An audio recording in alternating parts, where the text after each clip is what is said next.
You know how some days you're trying to swat a fly and you just can't get it no matter how fast you move?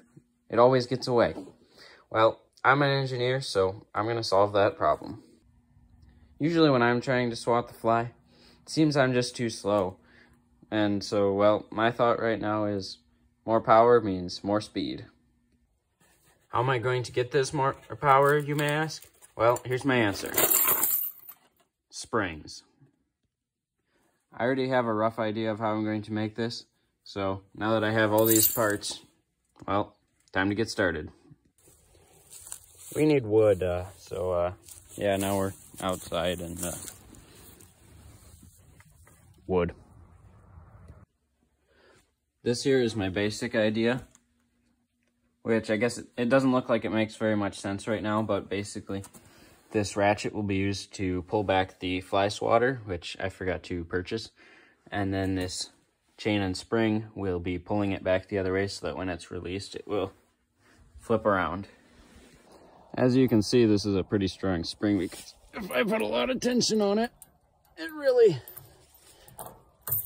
has a lot of power. And if I pull this back and let go, that didn't do very much.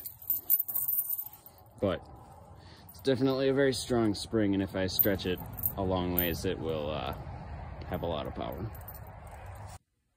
Oh yeah, and I also got refreshments, which I can just leave sitting around because the garage isn't heated and it's only 36 degrees outside. All of my boys and me.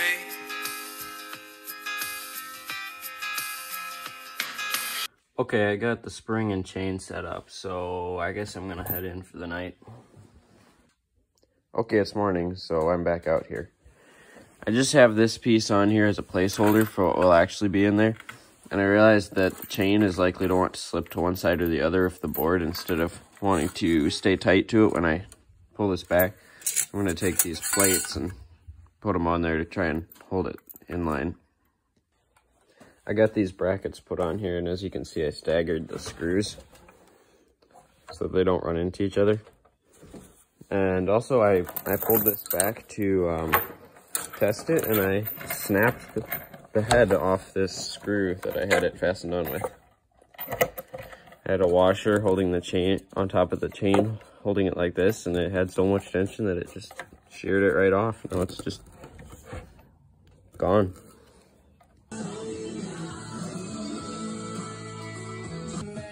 Where are my tin snips? Okay, I found them. Now I can cut out the protector piece for the end of the board here. For some reason, these screws that go into the end of the board don't get any grip. Okay, I have this little metal protector piece on here so that the chain doesn't cut into the wood too much. And then I put these screws through the chain guiding brackets so that the chain doesn't snap back too hard when it's fired.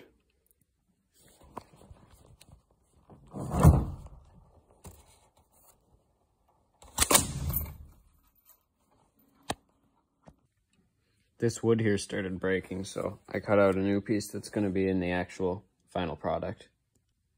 I don't know if you can see this, but I actually managed to bend the hinge with the tension. See if I hold something straight up to it. It's got a little bit of a bend in it there. Okay, I've got this pretty close to done. So I have chain is fastened there on one end of the spring, runs through here, which holds the chain from lashing around. This is double fastened, so I don't shear it off again. I have this just kind of screwed on there, which is probably how it'll stay. And the hinge, yeah, the hinge is definitely getting worn out.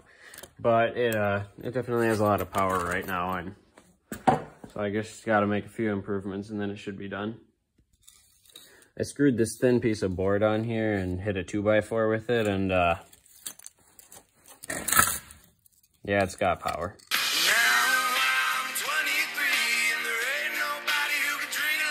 Yeah, so I built this latch, which works pretty good, except that there was so much tension that eventually my hinge got worn out and fell apart. This is what a brand new hinge like that is supposed to look like, you see. And this one's definitely gotten quite warped, so I'm gonna try to put it back together, but don't know if that'll work or not. I just realized that this piece on the hinge here is supposed to wrap all the way around and touch the metal, not be like this. I managed to bend it back over using the vice grip in my hands. But it's still definitely bent and the metal's pretty soft, so I don't know how long it's gonna hold up for.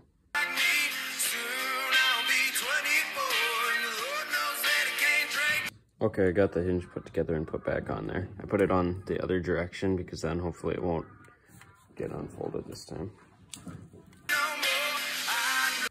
Okay, so the latch is done. On this side, there's a board which has this this pivot.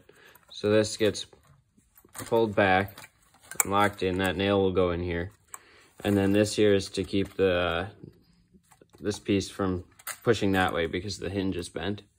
Then when you pull the nail out, it'll fire. Okay, we're pretty well done here.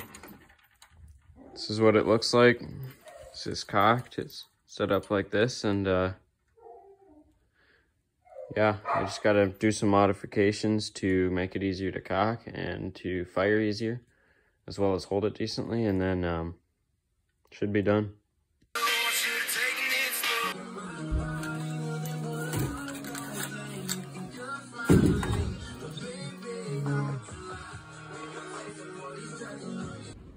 Okay, we got it all put together, but this here has gotten so warped that it's actually snagging the chain, and also this hinge is starting to deform again, which means that it won't actually let me pull it back all the way. After rebending the hinge back into shape multiple times, we finally had to replace it because it completely fell apart.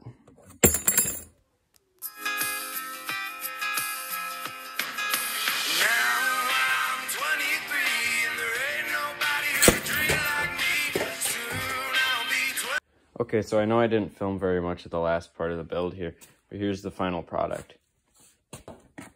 It has a handle here, and it's held like a gun, almost, up to the shoulder. And then this here is all chain guard, so the chain doesn't whip around. Spring is what causes the tension so that it fires.